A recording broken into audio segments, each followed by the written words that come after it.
When a national airline's flight attendants claim they're living in poverty while serving millions of passengers, you know something seriously broken in the aviation industry. The Air Canada labor dispute has now stretched into its third consecutive day as of Monday, creating a transportation nightmare that's rippling across the globe. What started as a work stoppage on Saturday has transformed into one of the most disruptive airline strikes in recent Canadian history, leaving approximately 130,000 travelers scrambling for alternatives and watching their vacation plans crumble. But here's where it gets controversial. Despite Canada's Industrial Relations Board officially declaring this strike illegal, more than 10,000 flight attendants remain steadfast in their decision to walk away from their duties.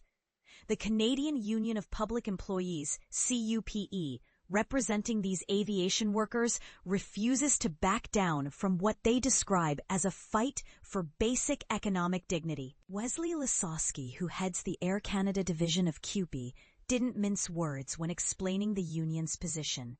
"We are here because Air Canada pays our junior flight attendants so little," Lesosky stated with unmistakable frustration. "We are the national carrier, and we have people operating in poverty. Like, that's disgusting."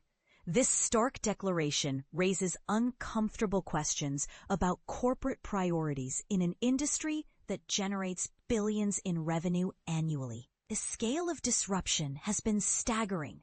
Since Saturday's walkout began, over 2,500 flights have been wiped from departure boards worldwide, creating a domino effect that extends far beyond Canada's borders.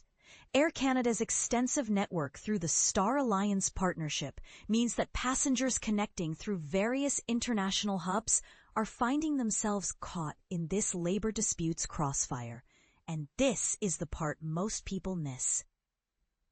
Even airports with minimal Air Canada presence are feeling the impact. Take San Francisco International Airport, where Air Canada accounts for less than 2% of daily flight operations.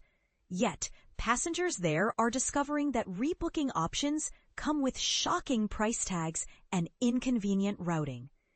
Cami, a traveler attempting to reach family in Toronto, experienced this firsthand.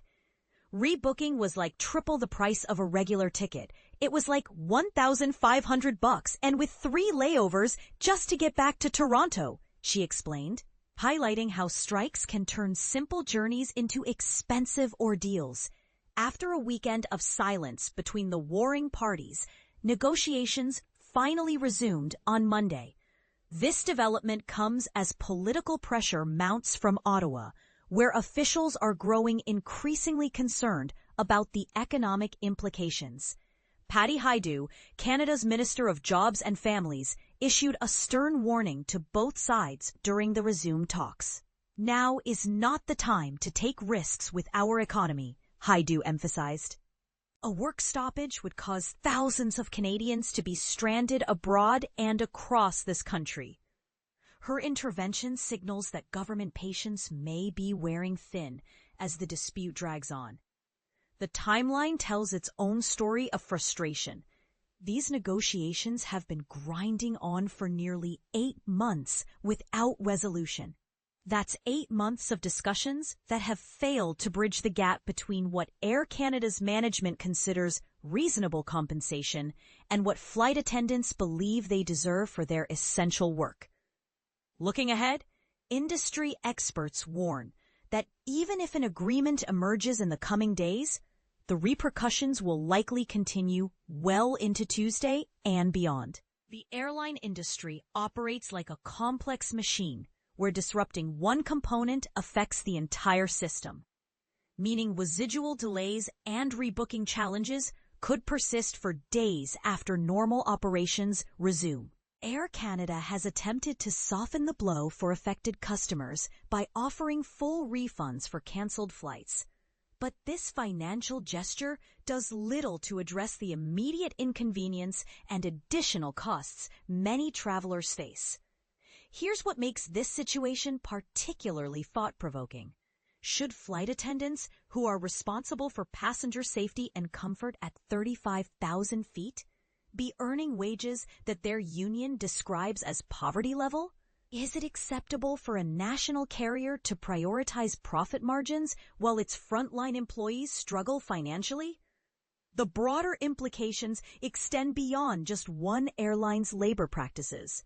This strike highlights fundamental questions about worker compensation in the post-pandemic aviation industry, where companies are eager to restore profitability while employees seek fair recognition for their essential roles.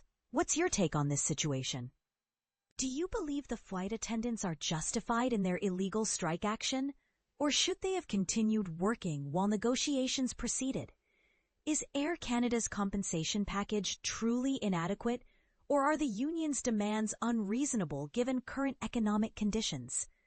The comments section awaits your perspective on this unfolding labor drama that's affecting travelers worldwide.